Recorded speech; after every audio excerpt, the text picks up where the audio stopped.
అన్నదాతలను గోసపుచ్చుకుంటున్న రేవంత్ సర్కారుపై నిప్పులు చెరిగారు BRS working president KTR. Congress పాలనలో రైతు భరోసా, రుణమాఫీ లేవని మండిపడ్డారు. కనీసం అప్పు తెచ్చి వ్యవసాయం చేద్దామంటే ఆఖరికి ఎరువులకు కూడా కరువొచ్చిందని దుయ్యబట్టారు. ఆధార్ కార్డులు ఇచ్చినా రైతుకి కనీసం బస్తా ఎరువు ఇవ్వలేని స్థితిలో ప్రభుత్వం ఎందుకుందని ప్రశ్నించారు. రాష్ట్ర వ్యాప్తంగా 1.94 లక్షల మెట్రిక్ టన్నుల లోటు ఎందుకుందో రైతులకు వివరించాలన్నారు.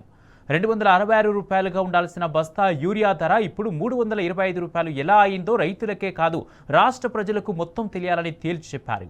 ఈ బ్లాక్ మార్కెట్ దందాను దగ్గరుండి నడిపిస్తుంది ఎవరని నిలదీశారు. ఈ కృత్రిమ కొరత ఎవరి వల్ల ఏర్పడిందో, ఆఖరకు ఎరువులను కూడా బుక్కేస్తున్న మేతన్నలు ఎవరో వెంటనే విచారణ జరపాలని డిమాండ్ చేశారు కేటీఆర్.